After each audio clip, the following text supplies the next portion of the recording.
আজকে এমন একটা স্বাদের রেসিপি বানাবো। আলু দিয়ে একটা সেদ্ধ আলু আমি নিয়েছি, ধনিয়া পাতা কুচিয়ে নিয়েছি, একটা কাঁচা লঙ্কা আর সামান্য একটু টমেটো আমি কেটে নিয়েছি।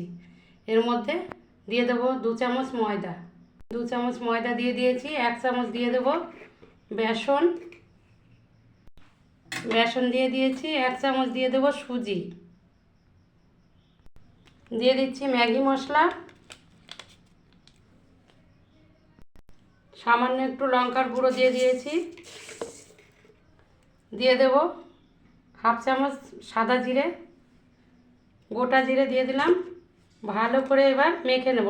লবণ হলুদ দেব, লবণ দিয়ে দিয়েছি। ভালো করে মেখে নেব। আমি মেখে নিয়েছি। এবার হাতে একটু তেল মেখে নেব, রিফাইন অয়েল মেখে গোল গোল করে লাড্ডুর মতো আমি শেপ দিয়ে নেব। এরকম গোল গোল করে তৈরি করে নেব সবগুলো। সুন্দর গোল গোল করে আমি পাক দিয়ে নিয়েছি। এবার ভেজে নেওয়ার পালা। কড়াই বসিয়ে দেব। গ্যাস জ্বালিয়ে কড়াই বসিয়ে দিয়েছি। কড়াই গরমও হয়ে গেছে, তেল দিয়ে দেব।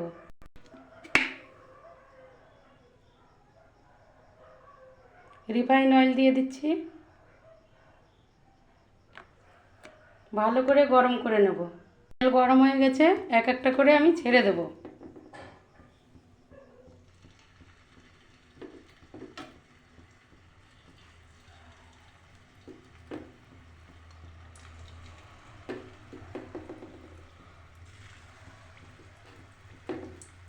গ্যাসটাকে কমিয়ে দিয়েছি, তা না হলে পুড়ে যাবে। পুড়ে গেলে খেতে ভালো লাগবে না, উপর দিয়ে পুড়ে যাবে, ভেতরে কাঁচা থেকে যাবে।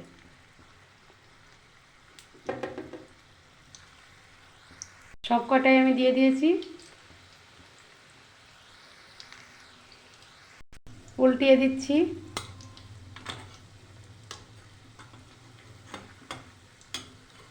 এইভাবে করলে না খেতে খুব ভালো লাগে।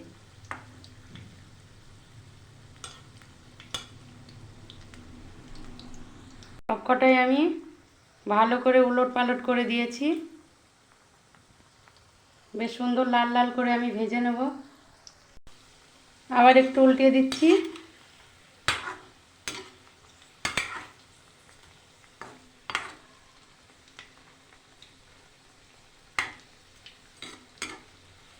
কতটা সুন্দর লাগছে দেখো।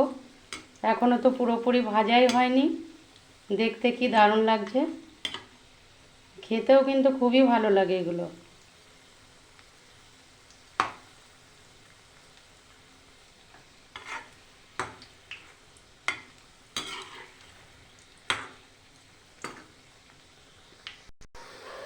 কি সুন্দর দেখাচ্ছে দেখো।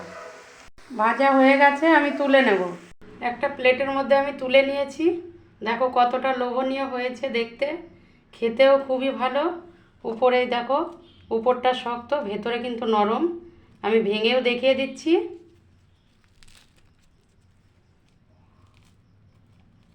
এই যে একদম কাঁচাও নেই, দেখতে কিন্তু খুবই সুন্দর লাগছে, খেতেও দুর্দান্ত লাগে। তোমাদের যদি ভালো লাগে অবশ্যই চ্যানেলটিকে সাবস্ক্রাইব করে আমার পাশে থেকো, আর লাইক কমেন্ট শেয়ার করে দিও। আজকের মতো এই পর্যন্তই। দেখা হচ্ছে পরবর্তী ভিডিওতে।